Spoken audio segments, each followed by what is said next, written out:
नमस्कार, आप सबका स्वागत मेरे प्रिय आत्मन। साई वाणी को प्रारंभ किया और शुरुआत रखी। हजारों करोड़ों लोग जुड़ गए और जुड़ने के बाद जीवन में क्रांति हुई।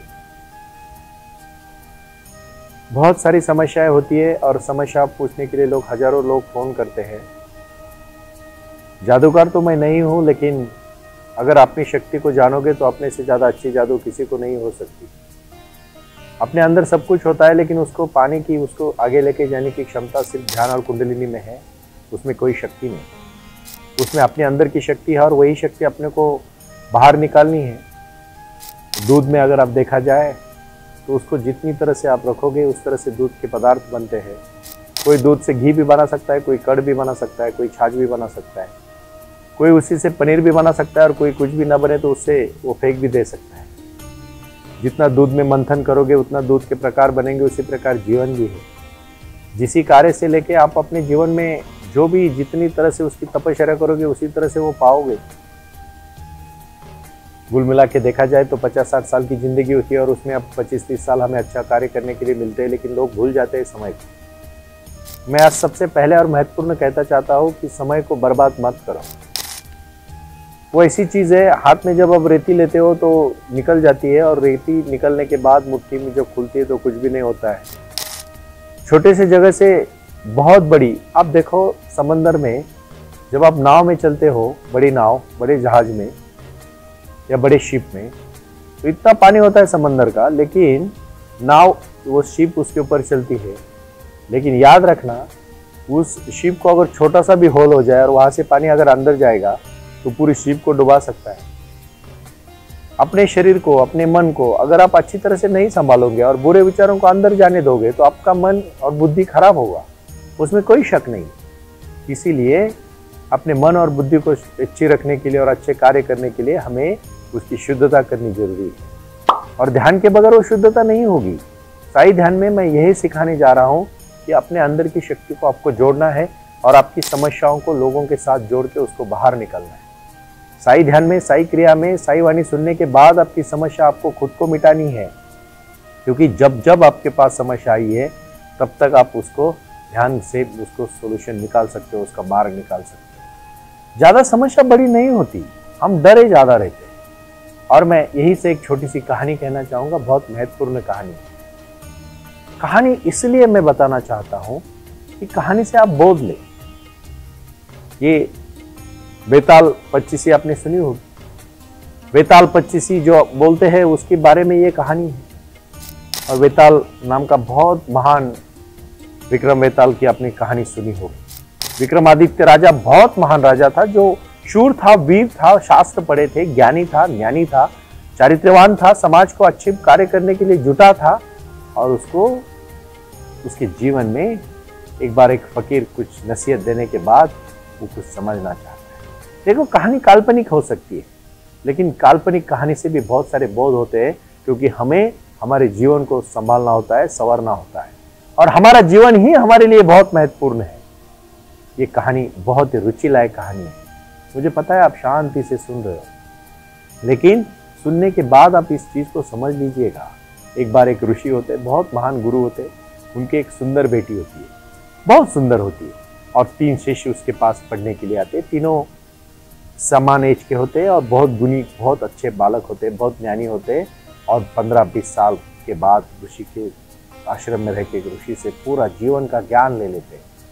तो तीनों ऋषियों के तीनों बच्चे बहुत ही वहाँ ज्ञान लेने वाले, तीनों लड़के बहुत बहुत कार्यकुशल लड़के होते, तीनों भी बहुत गुणी होते, और तीनों को एक साथ ऋषि के बेटी के साथ प्यार हो जाता है। वो बेटी भी सोचती है कि हर एक उसके ऊपर बहुत अच्छी तरह से प्यार करता है, उसको बहुत चाहते हैं। वो हम जैसे किसी चीज़ को बहुत दिल से चाहते हैं ना, वो चीज़ हमें मिल जाती है। लेकिन तीनों बच्चों का प्यार देख के, तीनों बेटों का प्यार देख के वो लड़की भी घबरा जाती है, और वो चाहती है कि मैं किसी एक की बनूंगी तो 2 तो दुखी हो जाएंगे, और मेरे जीवन में हमेशा मैं उसी के बारे में सोचती रहूँगी और मैं भी खुशी से जी नहीं पाऊंगी। इसीलिए वो अपने जीवन को खत्म कर देती है, मर जाती है। जैसे ही वो मरती है, कहानी से सिर्फ बोध लेना है, ज़्यादा कुछ उसके बारे में सोचना नहीं है। सिर्फ मैं इसलिए कहना चाहता हूं, आप शांति से समझ लेना कि कोई भी लाइफ में, आपके जीवन में रुचि कब आती है पता है? अभी आप देखो, आपके मन में आने लगा कि आगे क्या हुआ होगा, आगे क्या हुआ होगा। मुझे पता है आप बहुत शांति से सुन रहे हो, लेकिन याद रखना, कहानी तो मैं जरूर बताऊंगा, उसमें कोई दोहरा नहीं है, लेकिन आप ठीक से समझो इससे बोध क्या लेना है। क्योंकि जीवन भी यही है, हम जिस चीज को तहे दिल से चाहते हैं ना, देखो 10 लाख लोग बैठते हैं यूपीएससी एग्जाम के लिए, और उसमें से 200 बच्चे, 1000 बच्चे सिलेक्ट होते हैं पूरे, मतलब कुल मिला के 900, 800, 1000, और उसमें से 100 बच्चे ही, 150 बच्चे ही कलेक्टर बनते हैं, बाकी आईपीएस बनते हैं, फिर आईआरएस बनते हैं, और आगे 10 लाख लोगों से, 10 लाख बच्चों से बच्चे चुने जाते हैं। भगवान भी हजारों करोड़ों लोग बाबा के पास दर्शन के लिए आते हैं, तो बाबा किसको दर्शन देते होंगे? कि घर में जो बच्चा अच्छे संस्कार करता है वो सब भगवान के पास, आपका सब रिकॉर्ड है। आप सब दुनिया को फंसा सकते हो, भगवान को नहीं फंसा सकते। और ध्यान करने वाला आदमी कभी किसी को फंसा नहीं सकता। हाँ, आगे पीछे हो सकता है, किसी चीज में हो, कमिटमेंट में हो, काम में हो, लगन में हो, ध्यान में हो, धारणा में हो, साधना में हो, लेकिन वो फंसा नहीं सकता, इतनी मैं गारंटी दे सकता हूं। क्योंकि जिसने खुद को जीत लिया ना, वो किसी से डरता नहीं है, और डर ही आदमी को फंसाता है, इतना याद रखना। अगर आप मन में मजबूत हो, दृढ़ता हो, संकल्प हो, विचार हो, प्रगल्भता हो, आपको कोई दबा नहीं सकता। और इसी को जिंदगी कहते हैं। जिंदगी बहुत कुछ करने लायक है, हमारा ध्यान उस तरफ है। फिर वो लड़की मर जाती है। लड़की जैसे ही मर जाती है, पहला तो पागल होता है और अपने मरघट में जाके उसी जहां उसको जलाया होता है वहां बैठा रहता है, कुछ नहीं करता है, दिन भर सिर्फ उसकी राह में बैठा रहता है, पूरा पागल हो जाता है भगवान के लिए, क्योंकि उसके लिए तो भगवान ही थी, उसके प्यार में वो पूरी तरह से डूबा था, वही सब कुछ थी, तो बोले वही चली गई, तो जहां उसको जलाया था वही वो बैठ जाता है, शांति से बैठता है। दूसरा लड़का उसके जाने से पागल हो जाता है, पूरा फकीर होके पूरा सब कुछ छोड़ के पूरे विश्व में भ्रमण करने लगता है, क्योंकि उसका विश्वास था कहीं ना कहीं तो उसको मंत्र मिलेगा कि मरे हुए इंसान को जिंदा करने का, और उसको सच में एक इंसान मिल जाता है, जो इंसान उसको मंत्र सिखाता है। और तीसरा, सिर्फ वो लड़की को, जो उसकी हड्डियां थी, जो वहाँ जिसको जलाया था, उसको लेके हर दिन वो गंगा में लेके जाता, उसको साफ करता, नहलाता धुलाता, और फिर से वहाँ के अपने यहाँ वो बैठ जाता, उसी मरघट में दूसरी जगह पे उसका, बट वो पूरी तरह से ख्याल करता था। कुछ लोग हैं अपने जीवन में सिर्फ कुछ रोजमर्रा की जिंदगी का ख्याल करते हैं। कहानी बहुत इंटरेस्टिंग है, लेकिन इंटेलेक्चुअली वो समझनी पड़ेगी, आप ठीक से समझो। कुछ लोग हैं सोना कमाते, धन कमाते, और उसी को संभाल के बैठते। कमाओ, मैं चाहता हूं, मैं नहीं कहता हूं बिल्कुल कमाओ मत, लेकिन जितना लगता है उतना ही। हवस तो कभी पूरी होती ही नहीं किसी भी चीज की। कितना ग्रीड करोगे, कितना लालच करोगे? कोई लेके जाने वाला है? आज तक कोई एक सुई तक ऊपर लेके नहीं गया, चाहे वो कोई भी हो। मैं किसी का नाम नहीं लूंगा, लेकिन इतना जरूर कहना चाहता हूँ, राजे महाराजों का देश था हमारा, आज कोई भी ऊपर लेके नहीं गया, सब कुछ इधर ही है। उनके वारिस तो झगड़ा कर रहे हैं पैसे के लिए। मैं चाहता हूं, कर्म ही एक ऐसी चीज है, कर्म वही आपके साथ चलेगी। आपने क्या कर्म किया है वही आपके साथ जुड़ेगा, और आपका काम ही आपकी पहचान बनेगी। और इसलिए मैं कहना चाहता हूं, कार्य से जुड़ो। तीसरा लड़का वो लड़कियों की हड्डी को लेके आता, गंगा में नहलाता और उसकी पूजा करते हर दिन बैठता। दूसरा लड़का जो पूरे भारत भ्रमण के लिए, विश्व भ्रमण के लिए गया था, उसको गुरु मंत्र मिलता है, लेकिन उसको कहा जाता है कि वो हड्डियां होगी तभी आप उसको जिंदा कर सकते हो, और उसको चिंता हो जाती है कि हड्डियां होगी कि नहीं होगी। फिर तो जैसे ही वहां मरघट में पहुंचता है, तो वो देखता है कि वो तीसरा लड़का हड्डियां संभाल के बैठा है, तो फिर वो हड्डियों के सामने रख के मंत्र कर देता है। जैसे ही मंत्र बोलता है, वो लड़की जिंदा हो जाती है, पूरी तरह से जिंदा होती है, एकदम सुंदर सी, वही पहले जैसे ही एकदम सुंदर लड़की। अभी देखो, आप सुनो, वो लड़की किसके साथ जाती है? फिर भी उसके सामने प्रश्न आया, तीनों भी है, तीनों भी उसके प्यार में आज तक पागल है, क्योंकि सबको मोक्ष नहीं पाना है। एक बार एक छोटी सी, इसी से दूसरी कहानी को जोड़ के फिर मैं इसका अंत बताऊंगा, लेकिन आप शांति से सुन लेना। भगवंत की पूजा करते समय हमेशा याद रखना, मोक्ष सबके जीवन का लक्ष्य होना चाहिए। अपने जीवन में शांति, सुख, समाधान और मोक्ष। मोक्ष का मतलब पता है क्या है? मोक्ष का मतलब है सच्ची जिंदगी को समझ लेना, और ध्यान ही आपको समझा सकता है, बाकी कोई नहीं समझा सकता। पूछो कैसे? कैसे, तो आप समझ लीजिएगा। एक बार गौतम बुद्ध एक गांव चले जाते हैं और बोलते हैं, कितने लोगों को मोक्ष जानना है? मोक्ष तो सबको जानना है। कितने लोगों को मोक्ष पाना है? मोक्ष तो सबको पाना है। आनंद कहता है, फिर सबको मोक्ष क्यों नहीं मिलता? गौतम बुद्ध कहते हैं, आनंद तुझे समस्या है ना, सबको मोक्ष क्यों नहीं मिलता? मिलेगा जरूर, लेकिन जरा गांव में घूम के आ और शाम तक मुझे बता किसको किसको मोक्ष चाहिए। सब लोगों के पास जाके पूछते हैं, किसी को पैसा चाहिए, किसी को नौकरी चाहिए, किसी को धन चाहिए, किसी को संपत्ति चाहिए। एक ने भी नहीं बोला कि उसको मोक्ष चाहिए। फिर गौतम बुद्ध बोलते हैं, तू तो चाहता है सबको मोक्ष चाहिए, फिर मोक्ष क्यों नहीं मिलता? क्योंकि कोई मोक्ष चाहता ही नहीं है। मैं यही बात को आज यहां रखना चाहता हूं कि आपके जीवन में आप क्या चाहते हो, पहले तय करो। आज आप तय करो आप क्या चाहते हो, इसलिए आप नहीं पहुंच पाते कि आप चाहते ही नहीं हो। फिर आनंद कहता है, गुरुजी आपने बहुत सही कहा, सच में लोग मोक्ष नहीं चाहते, मोक्ष सिर्फ चाहने के दिखावा करते हैं। अरे सच्चे दिल से चाहोगे ना, कायनात भी मिल जाती है, और साईं बाबा उसी को आशीर्वाद देते हैं जो सच्चे दिल से चाहता है। नहीं तो नहीं मिलता आशीर्वाद। मैं लिख के देता हूं आपको स्टैम्प पेपर पे, नहीं मिलता। और कितने लोगों को सच्चाई के साथ चलना है? नहीं चलना है। अगर चलना है तो फिर मांगो, मिल जाएगा आपको, जरूर मिल जाएगा। लेकिन उसके लिए फिर तीनों लड़के में फिर से झगड़ा शुरू नहीं होता है कि लड़की को, क्योंकि झगड़ा करने वाले लड़के नहीं थे, सिर्फ अपना अपना प्रयास करने वाले थे। फिर भगवान वहां आते और कहते हैं, अपने तीनों ने भी बहुत अच्छा कार्य किया है। पहले को मैं मानता हूं कि उसके प्यार में वो पागल हो गया है। जैसे भगवान के लिए हमें पागल होना चाहिए, भगवान की धुन में रहना चाहिए। बुरा काम हो ही नहीं सकता, क्योंकि भगवान के लिए आप ढूंढ रहे हो। भगवान कभी चाहेंगे बुरा काम करेंगे? वो भक्ति, वो वैराग्य, वो शांति, वो समाधान, वो त्याग, वो समर्पण भगवान के नाम में 24 घंटा नामस्मरण में होने चाहिए। आप साईं बाबा का आशीर्वाद अगर लेना चाहते हो ना भाई और बहनों, तो 24 घंटा जो भी करोगे बाबा को समर्पित करो, बुरा काम आपसे होगा ही नहीं। दूसरा होता है पूरा भारत भ्रमण करता है। तो भगवान कहते हैं, आप कौन है पता है?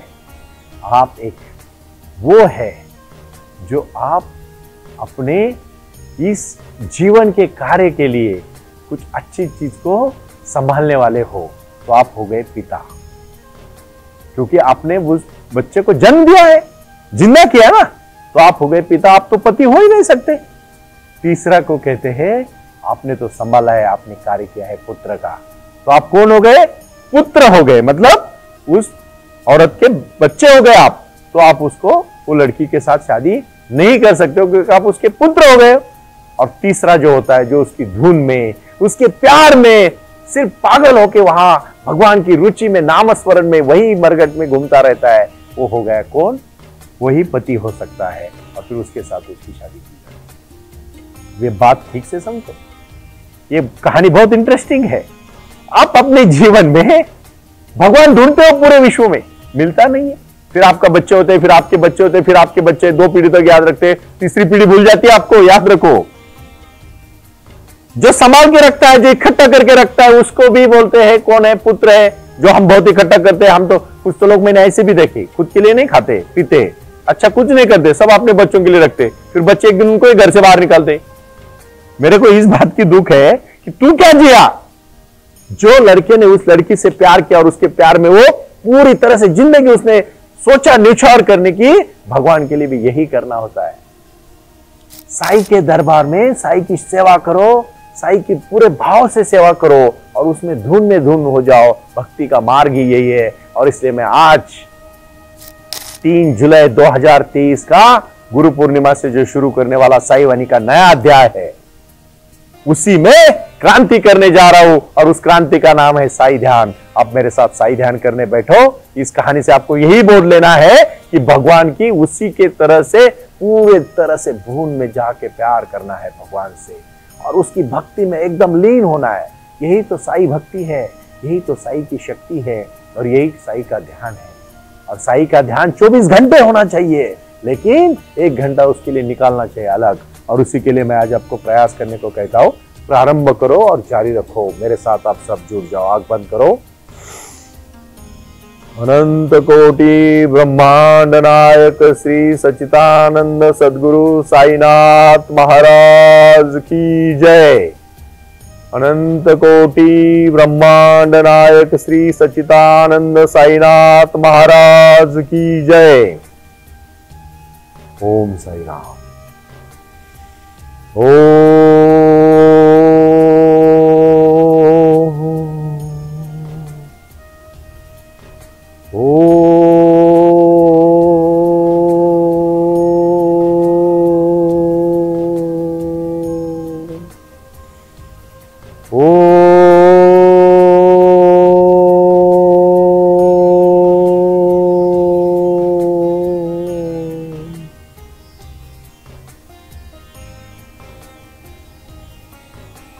आप शांति से आंख बंद करके बैठे हो और आप दीर्घ श्वास ले रहे हो।